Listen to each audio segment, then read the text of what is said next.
Yaa ashamaa fuunee kabajamtootaa fi hordoftoota chaanaala haadha cabsaa jalatti argamtan akkam jirtanii fayyaa keessanii nagaa miti hannagaa kooti galata rabbii kabajamtoota hordoftoota koo deebi'ee dhufee jira har'as jechuudha. Anafaa dhufu warri haaraan gara chaanaala kanaatti hordoftan subscribe gochuudhaan maatii keenya ta'an isiniin jedha. Warri immoo subscribe gootanii jirtanii like share gochuudhaan nu jajjabeessaa kana hundumaa waan gootaniif galatoomaan isiniin jedha. Har'as waan tokko qabadheetiin dhufee wanti nani qabadhee dhufee wantootuma jiruu biyya ijoollee biyya ormaa keessatti argaman keessatti argamudha jechuudha. Fakkeenyaaf ala darbee ani wantoota na barbaachisu ofii kootiif hin guuttadha isiniin jedheetiin ture jechuudha. Namoonni akka kan kootii jirtanii laata namoonni akka kan kootii jirtanii akkasitti jireenya akkasii kana keessa jiraatan jirtu kanan jedhu gaafillee isinii kaayee akkasuma immoo isin gaafadheen ture jechuudha. Namoonni muraasni keessan koomentii keessan babarreessitanii jirtanii egaa manatu nama dhoksaa akkasuma immoo qaama keenya wantoota qaama keenyarra jiru uffata keenyatu nu dhoksa jechuudha.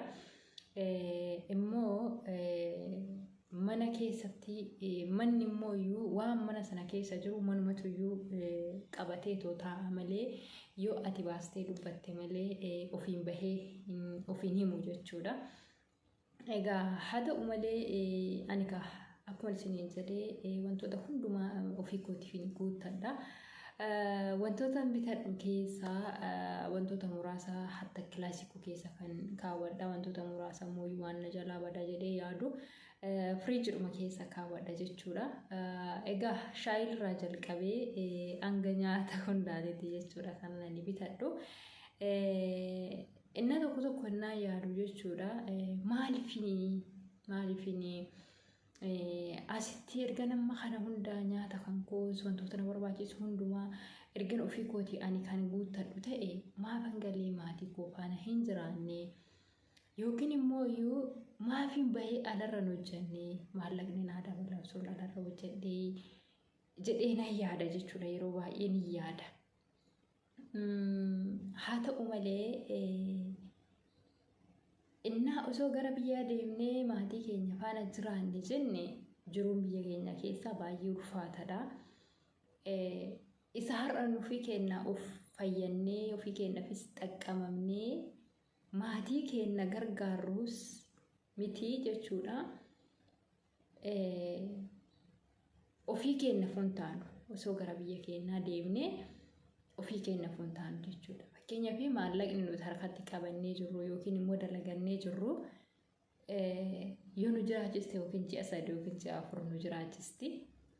Kanaaf iyyuu sanaan boodatti immoo rakkinuma jechuudha kan keenya maaliifiini biyya keenya keessatti wanti hundinuu qaala'ee waan ta'eef jechuudha. Maallaqni yoo ati ittiin hojjettee jijjiirtee raawwattee jijjiirama ishee sanatti fidde malee maallaquma sanaan hin fayyadama yookiin immoo maallaquma sanaan itti fayyadama yoo jettee karaa dheeraa yookiin immoo guyyaa dheeraa sin jiraachistu jechuudha. Haa ta'u malee ani amma kana keessatti silan ani ofii kootii asitti amma wantoota hundaa ofii kootii bitadhuuf yaada kana keessa of galchuufidha. Wantoota ani bibbitadhu keessaa muraasa isaa isin argisiisa jechuudha.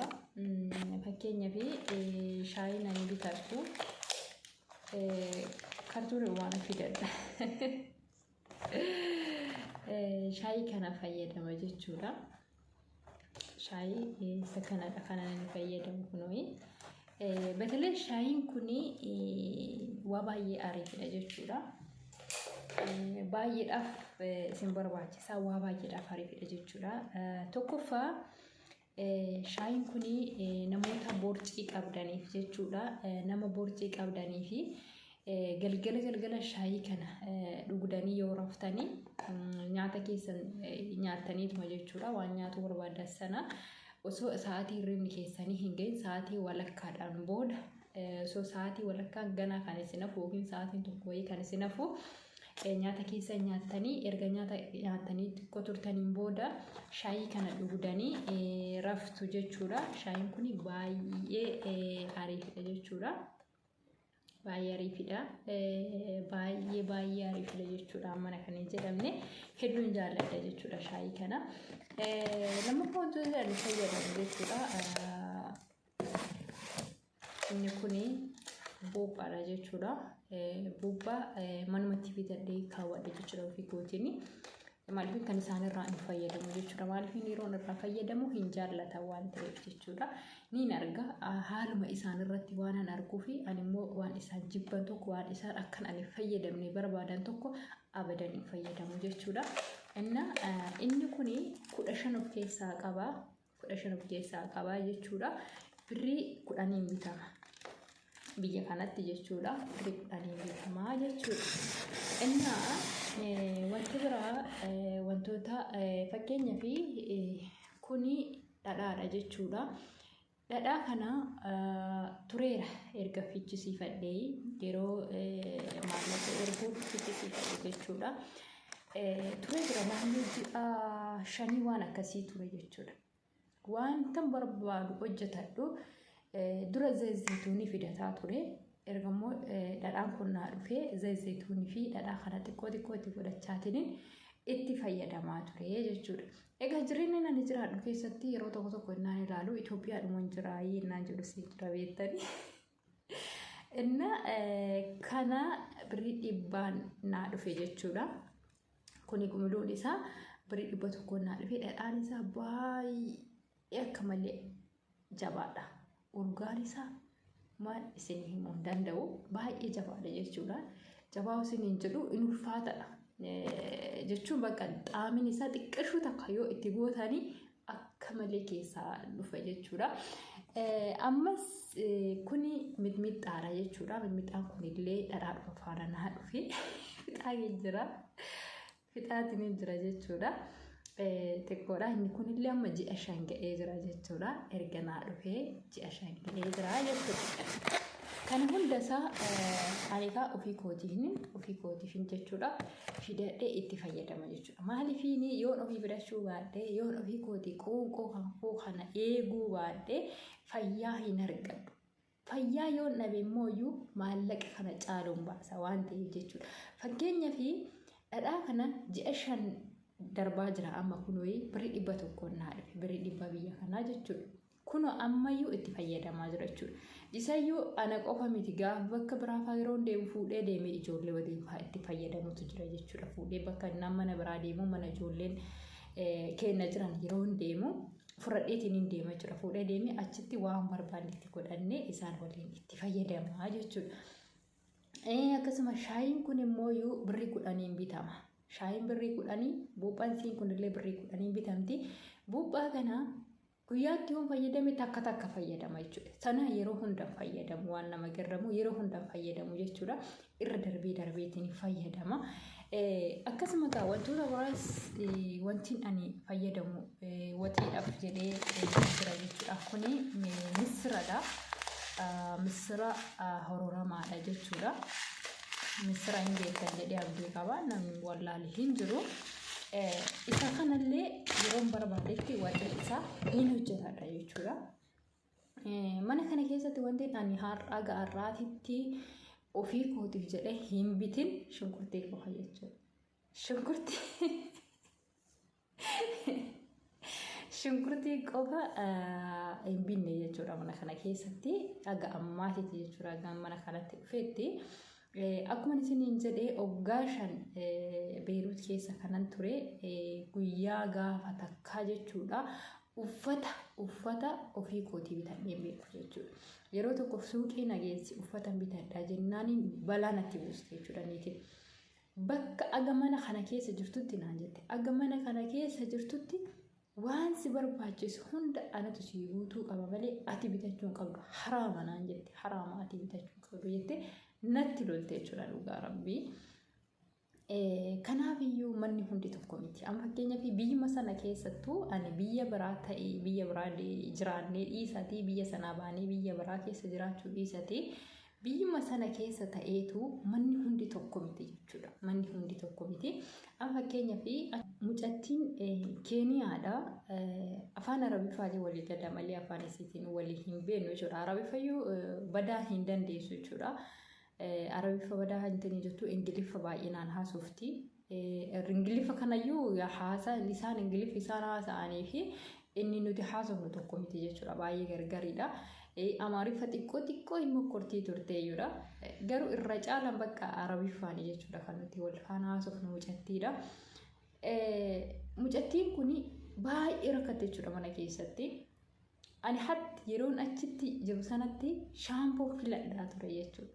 Shaampoo wanti guddaa tokko jira. Isaan naa fidanii jechuudha. Saamunaa harkatti dhiqatan, saamunaa harkaan dhiqatan naa fidanii jedhee sana itti lola jechuudha. Shaampoon san intini guddaa sanaan naa fidanii saamunaa harkaan dhiqatan kana mataadhaan miicadhuuf naa fiddee jedhee ganaa isiitti lola jechuudha. Hin barbaadu jedhaani qayyartee gana kan biraa naa fidde jechuudha. Dhugaa gifiin isiitti ani godhe moo Yesuus. Waan baay'ee nama gaddisiisu jechuudha. Garuu amma immoo bakka amma innaan waa'ee isii yaadadhu garaadhuma kootuyyuu na gubata jechuudha. Dhugaa waaqayyoo garaa koo na gubata. Isiittiin gifii godheen jira jechuudha. Aannaniidha jechuudha. Aannan namoonni baay'een keessanii jaallatan fakkaata. Ani garuu aannan baay'ee jaalladha. Aannan baay'ee jaalladha jechuudha. Inni kun afurtu dhufa. Kun amma lamadha. Lama keessa fayyadamee jira jechuudha. Afurtu dhufa. Arfan isaa birrii 21dha jechuudha. Arfan isaa birrii 21 dhufa. Kana erga fidadhee ji'a ga'eetiin jira jechuudha. Lama qofa fixee lama kunuunuma jira. Isa akkamitti fayyadama? Ani immoo ergan immoo gara biyya kanaatti dhufee maaliin ta'ee amala gadhee takka fidadhee niiskaaffee dhugaa jechuudha yeroo baay'ee. Amma maal godhuu qabee niiskaaffee daakuu intini isaa kan akka buna isaa bichaa fidee tanan koofii isaa jechuudha. Intini too aannan waliin kan jiru osoo hin taane kophaadhuma isaatti jira mitiire kan niiskaaffeedhaan hojjetame. Isa fidadhee tanan kan bunaa isaa qofa aannan isa kanatti biradhee wajjin dhugaa jechuudha. Yeroo tokko immoo aannanuma qofaa kana dafifadhee aannanicha dhugaa jechuudha. Egaa amma yeroo tokko ofiin ilaalaa jedhee tanan jechuudha. Aniin kunis barmaaraatu dhabeettaniittu ofiin ilaalaa qo'e jedhee tananii amma osoo nyaata kana fidachuu baadhee ofii ilaalee akkamiin ta'a jedhee tanan ganama bulee tanan jechuudha. Galgala nyaadhee marwaata koo nyaadhee bulee ganama osuma hin nyaatiin hojii jalqabe jechuudha. Osoo namaa hin nyaatiin jechuudha. Aananichi sin dhunnee homaa sin goonee hojii jalqabe. Gaafan isaatii misaarra gahu lafti naazoruu jalqabe jiru. Lafti naazoruu maalan ta'een jira. Akka nyaata hin nyaatiin dagadheen jira laala ammoo hojiitti qabu. Dura ofiin ilaala jedhee tuman jalqabee jechuudha. Garuu ergan immoo hojii jalqaatti fufee deemee maal jedhee akka nyaata hin nyaatiin dagadhee jira. Lafti naazoraa mataan na dhukkubaa bakka akka ta'uuf wallaale jechuudha. Maalan ta'e jechuun maalan ta'e har'a maaliif lafti naazora jedheetiniin ofuma gaggaafadhee lakkaa innaan xiqqoo ture of yaadadhee jedhu nyaata hin nyaanne. Hin jedhe. Egaa namoonni sammuu dhukkubsatanii maraatanii lubbuu isaaniitti faradanii gaafa sammuun isaanii hojjechuu didu gaafa sammuun isaanii warreebee waan godhu dhabu guyyaa irratti kan itti dabalamaa deemu sammuun isaanii achumaan darba jechuudha. Sanaan booda fayyaa dhabanii hafu. Egaa kana hundumaa dubbachuun kan koo maaliif isinitti fakkaata? Maallaqa har'a argannu kana laallee fayyaa keenya of dhabsiisna. Fayyaan keenya fayyaa keenya. Har'as borus fayyaan keenya fayyaa keenya. Yoo maallaqa kana har'a ilaallee fayyaa keenya eeggachuu baanne maallaqni nuti har'a argannu kuni boru waan akka nuuf hin gootu jechuudha. Sababni isaa fayyaa keenya dhabnee jira. Fayyaa keenya sana deeffachuudhaafuyyuu maallaqni kun nuuf hin gahu. Ganaa baanee ganda kadhachuutu jira. Ganaa baanee raawwannee gabaa dhaabachuutu jira jechuudha. Har'a osoo guyyaan jirtu, har'a osoo yeroon jiru, har'a osoo fayyaa qabdu, waan qabdurraa harka 100 yoo qabaatte 50 itti fayyadame. Yoo sana waan hundayyuu guuttachuu dandeessa. Yoo sana lafa yaaddee ga'uu dandeessa. Yoo sana milkoofta yaa obboleetti koo yaa obboleessa. Kanaaf iyyuu maallaqa har'a argattu kana laaltee fayyaa kee of hin dhabsiisin. Fayyaa kee eeggadhu. Fayyaan kee fayyaa keetti. Kanan isiniif dhaama. Ani jireenya akkasii keessa jiraadha. Ofii kootiif waan na barbaachisu hunda isaa guuttadhee fayyaa koo eeggadhee maallaqa ishiin argadhu immoo walirra kaawwadhee hanga Rabbii biyyattii keessa na jiraachisutti jiraadhee Rabbiin immoo si gaheera. Gara biyya keetii deemii. Gara maatii keetii deemii. Biyyi kee asii miti garuu. Biyyi kee asii miti garuu biyya lafaa kanarraa biyya hin qabdu. Bakkuma itti dhalatte maatii itti dhalatte bira deemii jedhee immoo Waaqayyo guyyaa sanaaf kenne.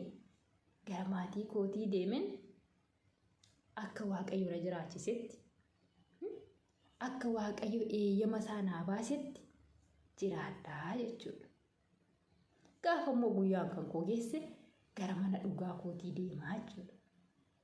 Kanaaf iyyuu yaa obboloota koo hundi keessaniyyuu maallaqa har'aa kana laaltanii fayyaa keessan of hin dhabsiisina.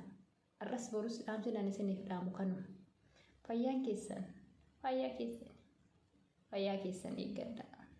Nagaan tura.